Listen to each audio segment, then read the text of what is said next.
Mas eu quero ler com vocês a palavra de Deus em 1 Timóteo, capítulo 5, primeira carta de Paulo a Timóteo, capítulo 5.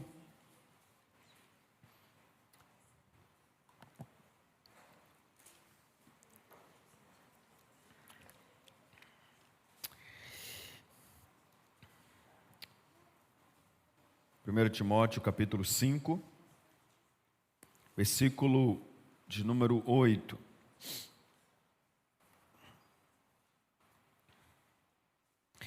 Cinco, 8.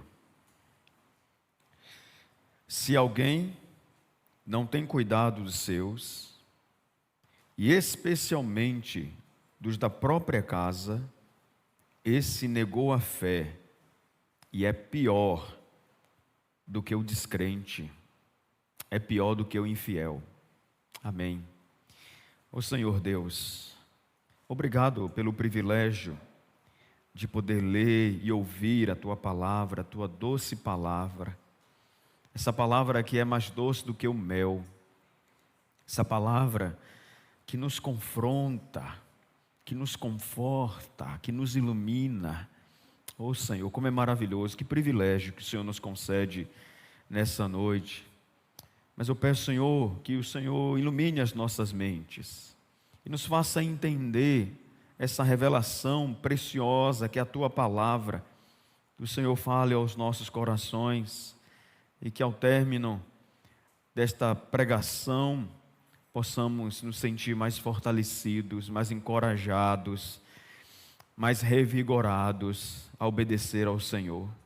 Rogamos a Ti e Te agradecemos, em nome de Jesus. Amém. Quero falar para vocês a respeito de família. O versículo que nós acabamos de ler fala sobre família. Mas fala de família de uma maneira assim muito séria, muito séria. Paulo está escrevendo para Timóteo. Timóteo era um jovem que enfrentava enfermidades no estômago, era um jovem tímido. O apóstolo Paulo mostra isso escrevendo a carta, a timidez que Timóteo tinha. Mas Timóteo era pastor de uma grande igreja, uma das igrejas mais influentes do primeiro século, a igreja de Éfeso. 3 grandes igrejas eram bem influentes naquela época: Jerusalém, Antioquia e Éfeso. Jerusalém porque foi a primeira igreja ali, o primeiro ajuntamento dos irmãos, e dali eles se expandiram, um trabalho missionário. Antioquia porque na época foi a igreja mais missionária, que mais investiu em missões. Uma igreja que tinha uma visão para fora e que enviou missionários e sustentou missionários, como por exemplo o apóstolo Paulo. Ele foi sustentado por essa igreja, mantido por essa igreja, a igreja de Antioquia. Éfeso era a capital da Ásia Menor, um lugar muito estratégico para todo missionário que ia para a Ásia Menor. Éfeso era um lugar estratégico, porque era uma cidade portuária, turística, muito famosa na época, porque tinha um templo dedicado a Diana, conhecida como Diana dos Efésios, onde lá existia um templo, considerado uma das 7 maravilhas do mundo. Uma cidade extremamente rica, próspera, que recebia pessoas de vários lugares do mundo. Então, uma cidade extremamente estratégica. Paulo vai para essa cidade, lá ele evangeliza, ele prega a palavra de Deus, e ali surge uma igreja. Paulo planta essa igreja em Éfeso. E quando ele sai de Éfeso, quem ele deixa cuidando dessa igreja? O Timóteo. Então, primeira e segunda carta a Timóteo é uma carta pastoral. É um pastor experiente dando conselhos para um pastor jovem, para que ele não se perca no caminho, para que ele seja um obreiro aprovado por Deus, para que ele não tenha do que se envergonhar, e que ao pregar ele tenha autoridade na pregação. Então, toda a dedicação de Paulo é o cuidado que ele tem com Timóteo. Timóteo é um filho na fé de Paulo.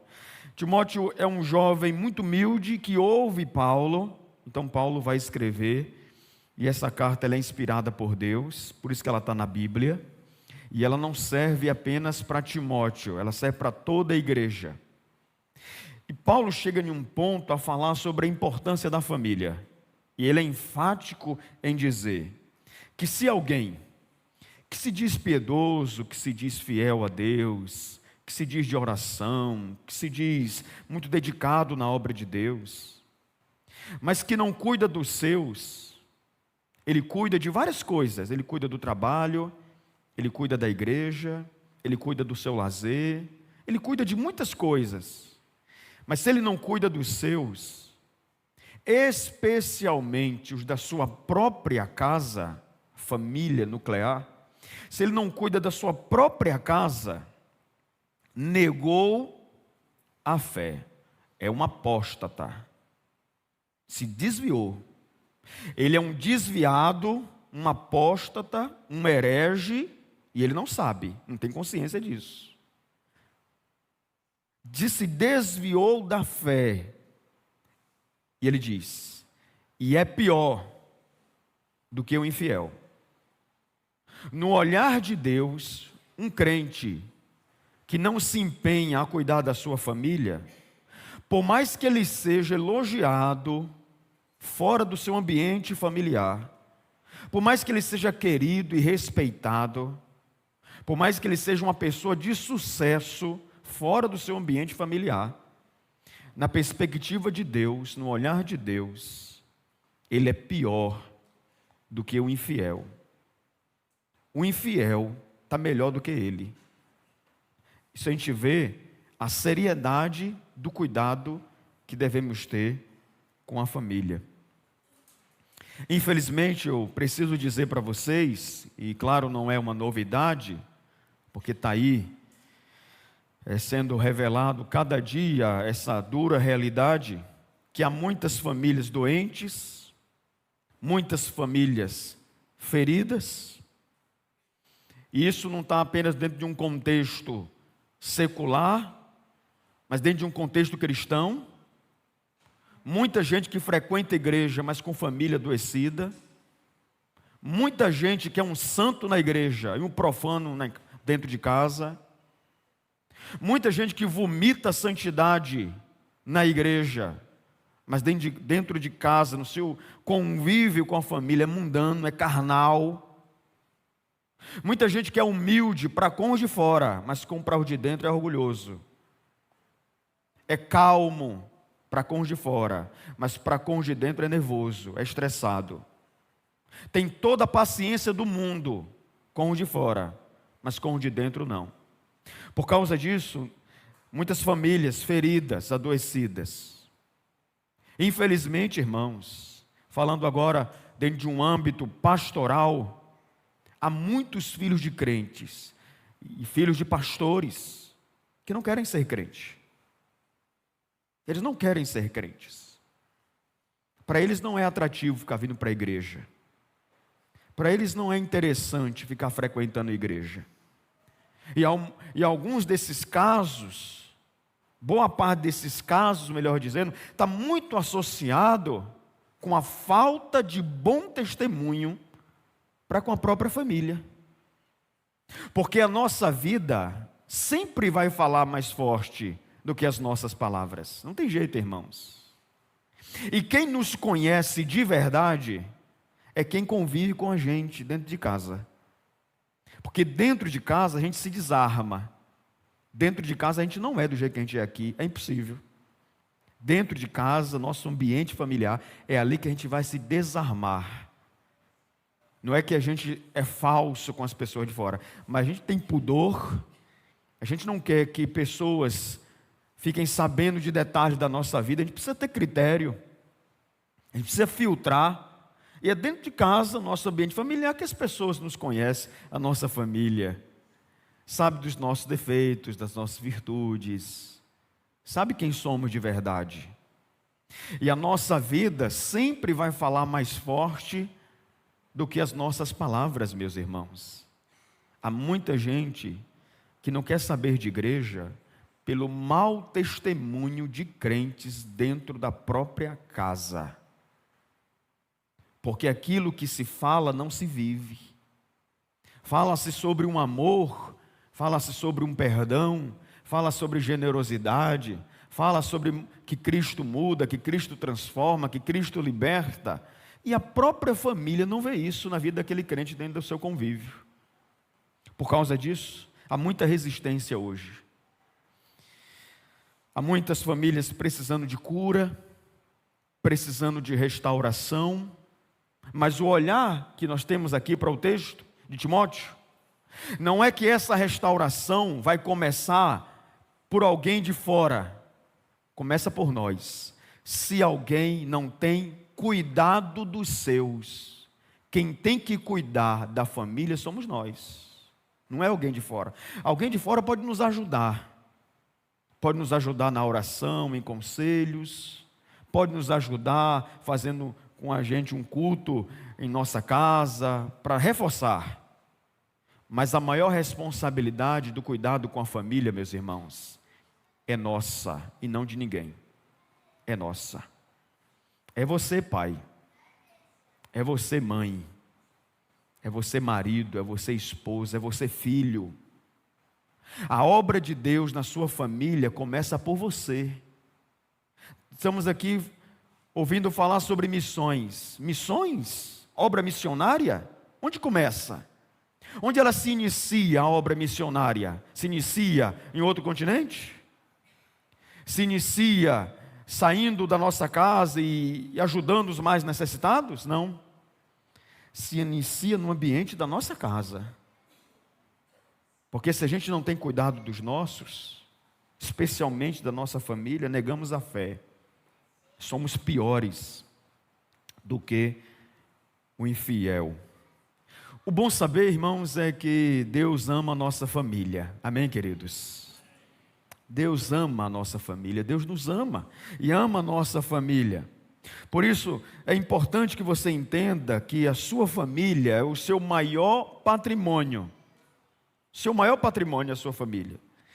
Bens, diplomas, sucesso profissional podem ter até um significado para você. Mas tudo isso, sem a sua família, você é um derrotado. Você é um derrotado. Se em nome do sucesso profissional, se em nome dos bens materiais, se em nome de tantas conquistas que você já teve na sua vida, e em nome disso você sacrificou sua família, sua relação com seus filhos, com sua esposa, por causa disso você se distanciou muito da sua família, a ponto de seu filho não conseguir ter mais contato emocional com você, se distanciou demais dele, você é um derrotado, você não é um vitorioso. Você é um derrotado. Você precisa se arrepender e se voltar para Deus. Porque a nossa maior vitória é quando a gente cuida da nossa família. Essa é a nossa maior vitória, meus irmãos. Porque um dia, quando você cair doente, quem vai consolar você não vai ser o seu dinheiro, não vai ser a sua casa, não vai ser os amigos. Os amigos vão estar com você, vão te visitar, vão dar uma palavra amiga, mas quem vai ficar com você, estar com você em todo o tempo, é sua família. Então, nenhum sacrifício vale a pena quando nós sacrificamos a nossa família em nome de um sucesso. Nenhum sucesso compensa o fracasso na família. Nenhum, meus irmãos. Não podemos construir a nossa felicidade sobre os escombros da nossa família. Não é consistente sermos piedosos na igreja e profanos para com a nossa família. A grande pergunta é: como nós podemos cuidar da família de acordo com a Bíblia? Como nós podemos ter esse cuidado para não cairmos nesse erro de sermos aplaudidos pelo mundo e sermos corrigidos por Deus, e sermos chamados por Deus pior do que o infiel? Como nós podemos cuidar da nossa família? Eu quero apresentar para vocês um dos homens da Bíblia que foi um grande exemplo na área da família e que deixou um legado, e que nós podemos ler a história dele e aprender com ele, porque foi um homem que soube cuidar da sua própria casa, sua própria família. Quero falar sobre Josué. Josué, ele é muito conhecido como aquele que liderou o povo de Israel à conquista da terra prometida. Josué é muito conhecido como um guerreiro, um soldado, um bom soldado.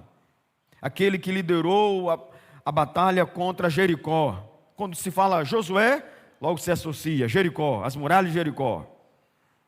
Josué é muito conhecido como aquele que foi o sucessor de Moisés, o homem mais achegado a Moisés, o homem que bebeu de uma fonte maravilhosa. Moisés, o maior líder da nação de Israel, uma das maiores referências quando se fala de liderança. Moisés, um homem de Deus, um amigo de Deus, um homem que conversava face a face com Deus, um homem de intimidade com Deus. Josué andou lado a lado com Moisés, e quando Moisés morre, é ele que vai suceder Moisés e liderar a nação de Israel. Mas poucas pessoas se atentam que Josué, o forte dele, não era a guerra, não era a liderança do povo, não era porque ele era um bom auxiliar de Moisés. O forte de Josué era a família. Josué era um homem extremamente família. Eu convido você a abrir comigo Josué capítulo 24, versículo 15.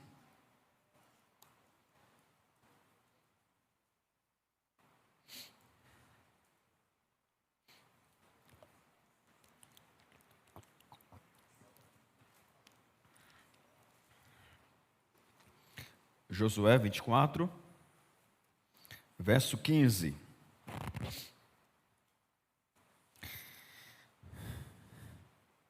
Josué disse para a nação de Israel: mas, se vocês não quiserem servir o Senhor, escolha hoje a quem vão servir.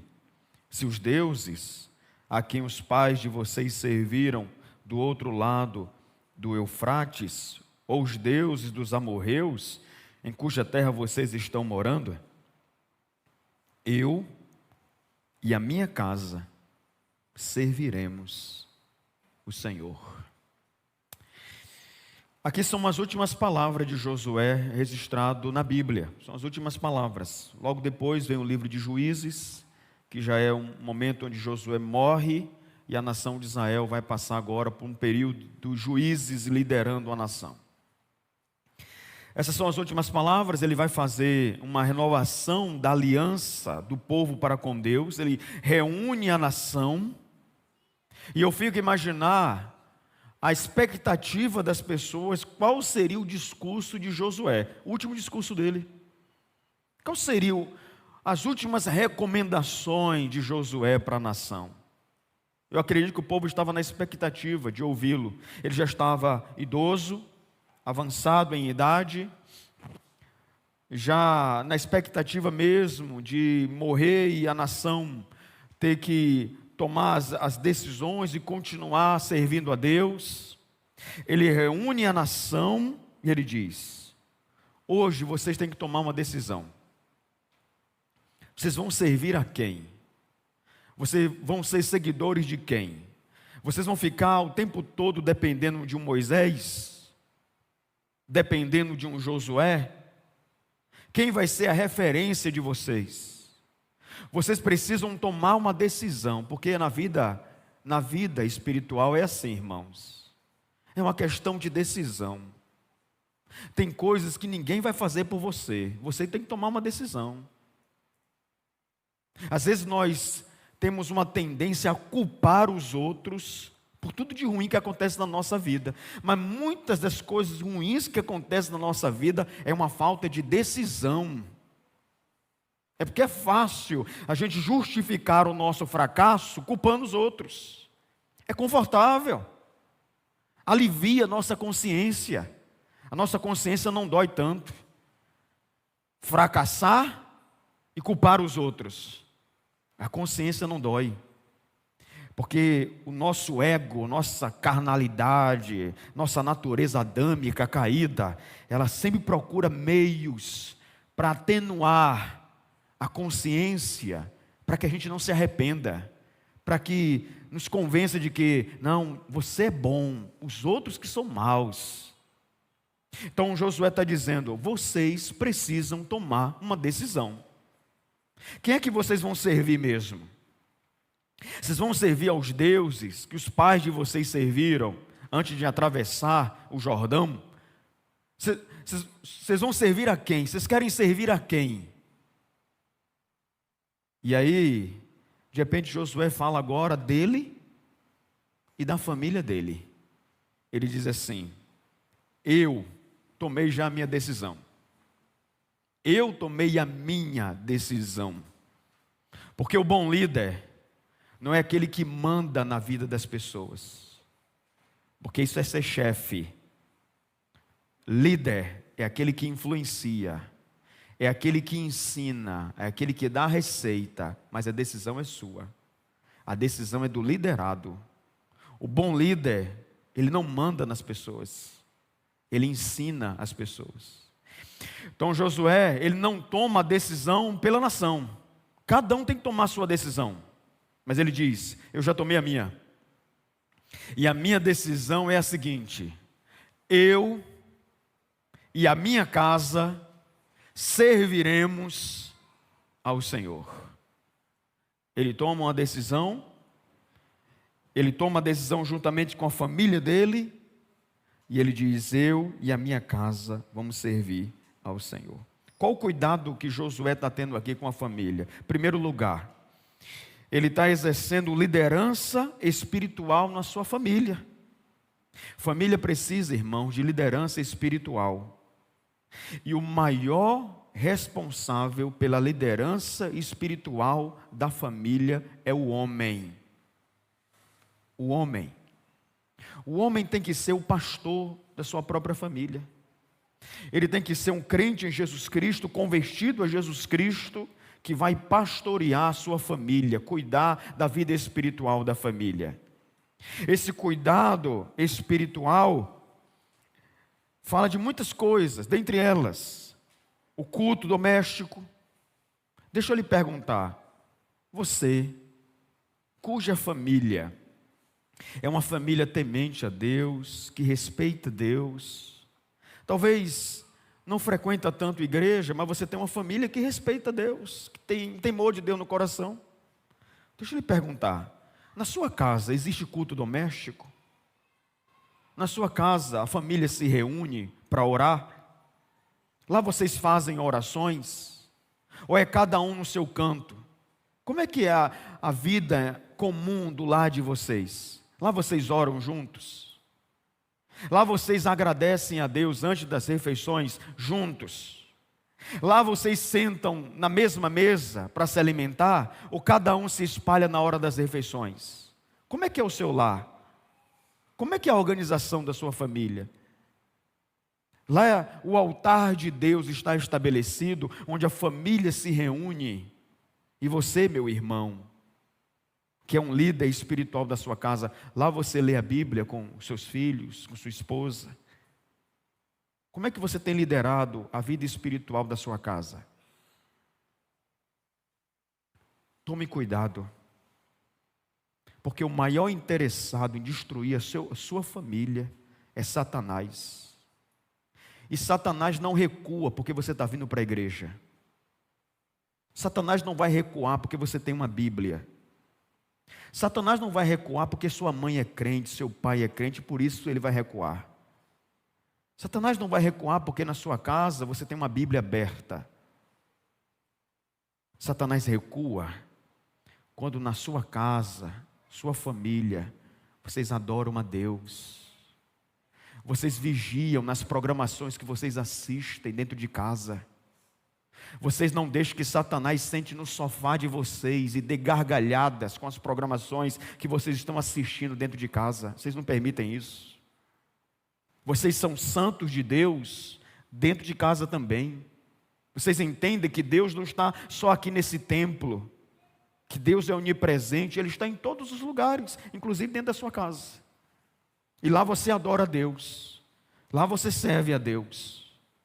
O seu celular não é instrumento de pecado, é instrumento da glória de Deus. Você não usa para enfraquecer sua família, pelo contrário, você usa para fortalecer sua família. O celular não é motivo para você se distanciar dos seus filhos, pelo contrário, você se aproxima dos seus filhos, porque você entende que culto não é só música, culto não é só oração, culto também é acolhimento, é abraço, é cuidado com a família. Isso é forma de adorar a Deus. Como é que você tem cuidado da vida espiritual da sua família, meu irmão? Ah, pastor, lá em casa a gente não faz culto doméstico não, porque minha esposa não me chama para orar. Meu irmão, essa responsabilidade não é da sua mulher. Essa responsabilidade é sua. Toma cuidado com a síndrome de Adão. Você conhece a síndrome de Adão? Você conhece a síndrome? Deixa eu lhe apresentar a síndrome de Adão. Deus deu uma ordem para Adão: não coma do fruto da árvore do conhecimento do bem e do mal, porque no dia que você comer, você vai morrer. Deus deu essa ordem para ele. Ele era o líder da família, o cabeça do lar. Mas de repente, Eva se apropria, desobedece a Deus, se apropria do fruto. Ela oferece para o seu marido, ele faz a mesma coisa, desobedece a Deus. E a história continua, e interessante, que em momento algum, Deus falou: Eva, onde você está, Eva?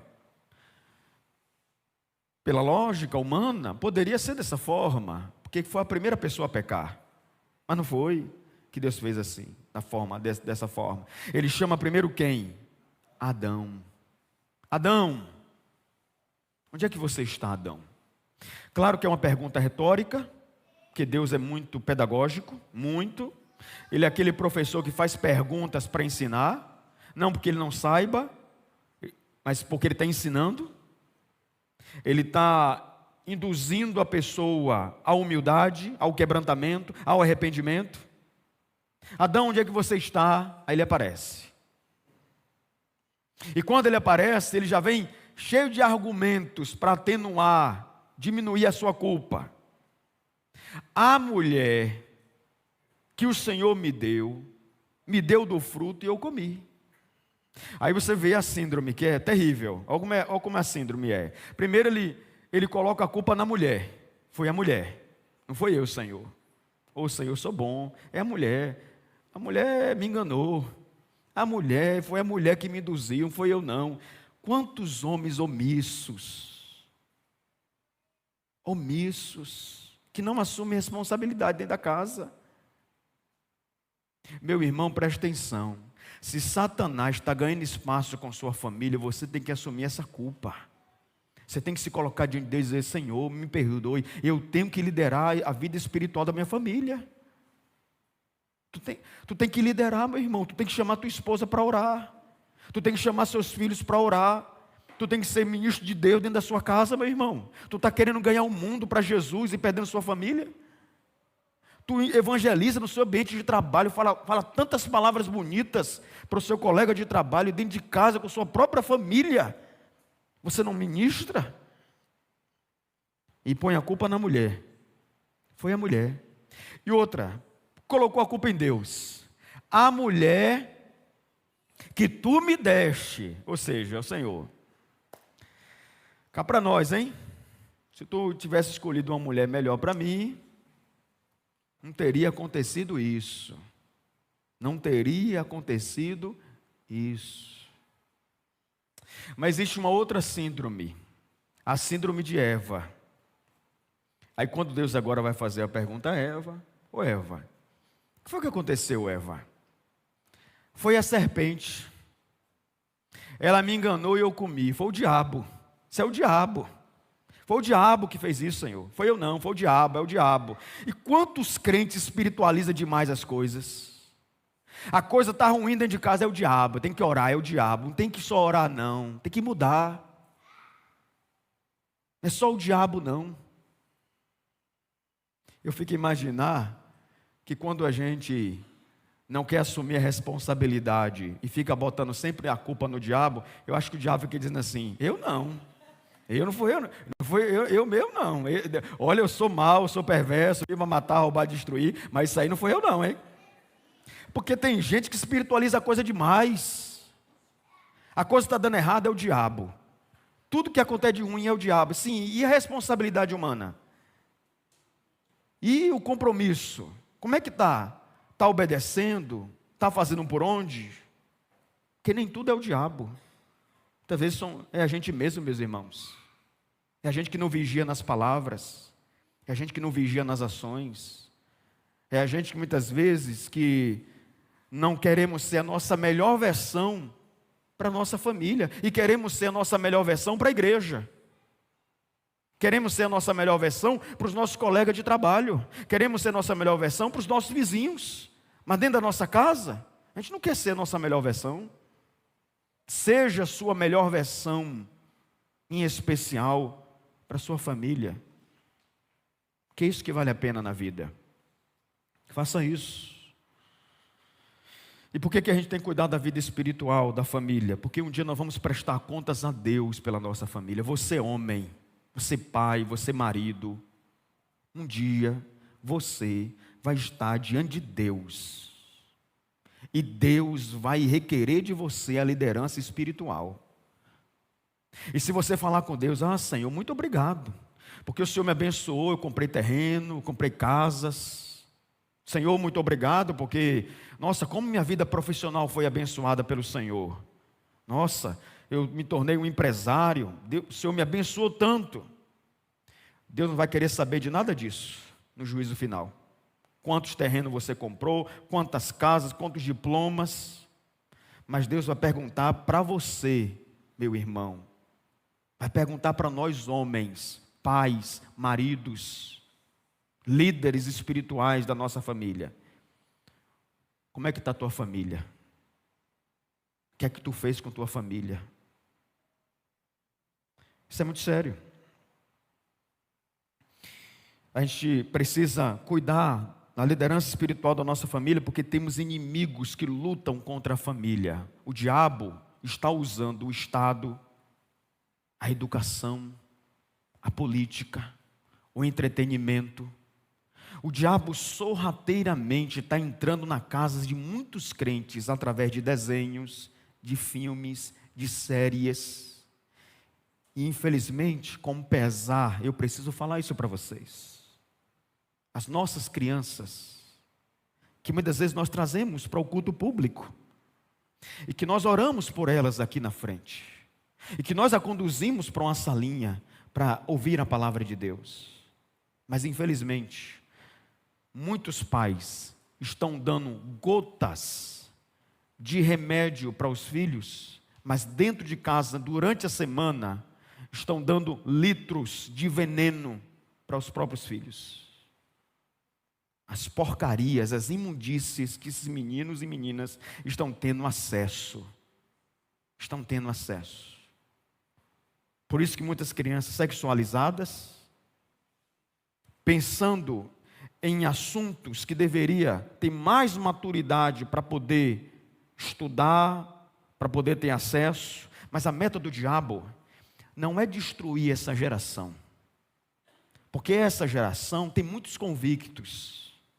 A meta de Satanás é destruir a próxima geração, para que a próxima geração seja de crentes liberais, pervertidos, que não amam a palavra de Deus, críticos, que não gostam muito de igreja. Cuida do seu filho, meu irmão. Quem tem que cuidar do seu filho, o maior responsável, não é a igreja, não é a escola, não é o Estado, não é a mídia social, é você. Somos nós. Educação se começa em casa, não se começa na escola. Vida com Deus não se começa na igreja, se começa em casa. É em casa que se aprende os princípios de Deus. Não terceirize o que é responsabilidade sua, porque Deus não vai cobrar de quem foi terceirizado. Deus vai cobrar de mim, de você. Deus vai cobrar disso. Por que a família precisa desse líder espiritual, desse cuidado espiritual? Porque a família precisa de referência. Você sabe que uma criança, ela gosta de referência. Nossa, como na infância a gente tinha muitas referências, não era? Eu lembro na época, a gente assistia os filmes de super-herói. Uma hora eu queria ser o Superman. Ok. Outra hora eu queria ser o Batman. Outra hora eu queria ser Jaspion. Lembra do Jasper, irmãos? Ei, deram risada aí porque lembraram, hein? Era o Changeman, era o Jiraiya. Lembra? Ei, lembrança boa. Que era muito divertido, era muito engraçado. Hoje quando a gente assiste, fala, meu Deus, eu gostava disso, é? Meu Deus do céu, coisa tão simples, mas era divertido, a gente gostava. E a gente passava a ter referências. Criança gosta de ter referência. Aí pergunta para ela, você quer ser o quê quando crescer? Ela vai trazer essa informação baseada na referência dela. Então, se o pai é uma referência para ela, o que é que ela vai querer ser? Aquilo que o pai é. Quando crescer, aí ela vai falar a profissão do pai, porque é uma referência. Deixa eu lhe perguntar, que referência você está sendo para a sua família? Que tipo de referência você está sendo? Isso é para pensar, é para analisar, que tipo de referência você está sendo? Uma vez, a filha do saudoso Russell Shedd, um homem de Deus, tive a oportunidade de conhecê-lo pessoalmente. Um homem muito humilde, um servo de Deus. A filha de Russell Shedd disse assim: eu só sei que o meu pai é pecador porque a Bíblia diz. Eu só sei que meu pai é pecador porque a Bíblia diz. Ou seja, o pai tinha um testemunho tão forte na vida dos filhos, que a referência era tão forte de um homem de Deus, o respeito, a admiração tão grande, que a filha chegou a dizer, eu só sei que é pecador, porque a Bíblia diz, que meu pai é um homem de Deus, homem de caráter. Nossa, irmãos, como isso é forte, né? Como isso é um desafio para mim, para todos nós aqui, meus irmãos. Que às vezes, queridos, somos tão santos para as pessoas de fora, mas em nossa própria casa falamos palavrões, mentimos, somos desonestos, somos corruptos. Talvez, se a nossa própria família falasse para as pessoas de fora quem nós somos, ficaríamos envergonhados. A gente precisa ser uma referência boa na vida das pessoas, meus irmãos, principalmente na vida dos pequenos. Uma referência boa, que dê ânimo para eles, para poder ser aquilo que Deus quer que eles sejam. É preciso ter essa referência. Mas o que eu admiro também em Josué é que ele é um líder que abraça a família e preza por uma unidade. Ele diz, eu e a minha casa, minha, forma possessiva, um pronome possessivo, minha casa. Olha só, acolhimento, unidade. Eu estou com minha família. Vocês podem tomar a decisão de vocês, mas eu estou com a minha família aqui, ó. Minha casa, minha família. Isso fala de unidade, família unida. Olha, irmãos, uma família unida é uma arma poderosa nas mãos de Deus. Agora, uma família desunida é uma vergonha para o reino de Deus e uma arma na mão do inimigo para destruir outras vidas. Então é preciso a família estar unida. Meu irmão, não fique sem falar com sua esposa. Não fique sem falar com seus filhos. Meu irmão, toma cuidado. Lute para que sua família seja uma família unida. Uma família que tenha diferença assim, de personalidade, cada um pensa de uma forma, cada um tem a sua natureza. Mas lute, cuide da sua família para que todos tenham o mesmo propósito: servir a Deus, ser bênção nas mãos de Deus. Mas ele diz, quando ele diz, eu e minha casa serviremos ao Senhor, ele está falando de uma prioridade. Qual é a prioridade de Josué? Deus. Eu e a minha casa serviremos ao Senhor. Vamos buscar outras coisas, sim, porque a gente não é fanático. Vamos sim procurar ter uma casa, ter lazer. Vamos sim fazer outras coisas, vamos viajar. Vamos à igreja, vamos adorar a Deus com os irmãos. Mas, acima de tudo isso, vamos servir ao Senhor. Em nome de Cristo Jesus, pai, mãe, a sua missão maior não é trazer o seu filho para a igreja. A sua missão maior é apresentar o seu filho a Deus, para que ele conheça a Deus. Rapidamente, eu fui consagrado a Deus recém-nascido. Tive a alegria de me converter a Cristo. Fui convertido por Cristo, ouvindo o Evangelho com 8 anos. Com aproximadamente 13 para 14 anos, me esfriei na fé. Sempre tive uma mãe muito piedosa, uma mulher de oração. Fui criado com pais separados. Fui criado então com minha mãe. Uma mulher muito piedosa, uma mulher de oração. Nesse início do meu esfriamento na fé, minha mãe teve uma estratégia. E a estratégia foi me bater para vir para a igreja. A estratégia foi essa: me bater para vir para a igreja. Ela pensava que o fato de eu estar na igreja, já estou em Deus. O que é que acontecia? Eu vinha para a igreja, mas ficava sentado com a cara amarrada, doido para ir embora, desligava aqui a minha atenção. O pastor falava, parecia que nada entrava em mim. Tinha dia que eu estava tão angustiado, aquele ambiente para mim era tão cansativo, que eu mentia. Eu inventava algumas coisas para poder ir logo para casa. Não estou bem, não estou me sentindo bem, estou com dor de cabeça, estou com dor de barriga, estou com fome, quero ir para casa. Ficava agoniando ela ali, ó, até ela perder a paciência e ir embora. Pela graça de Deus, minha mãe foi iluminada pelo Espírito Santo e mudou a estratégia. E eu ouvia várias vezes ela no quarto orando. Ela tinha um costume de orar com uma voz audível. Eu ouvia aquelas orações. E por muitas vezes eu a ouvi orar assim: Senhor, se apresenta para o meu filho, que ele te conheça, Senhor. Eu já perdi as minhas forças. Eu não quero que ele conheça só a igreja. Eu quero que ele te conheça. Aí ela mudou a estratégia. E por isso eu estou aqui. Porque quando os nossos filhos só conhecem a igreja, se decepcionam. Porque a igreja não é fácil não, gente. A igreja é bonitinha no culto domingo à noite.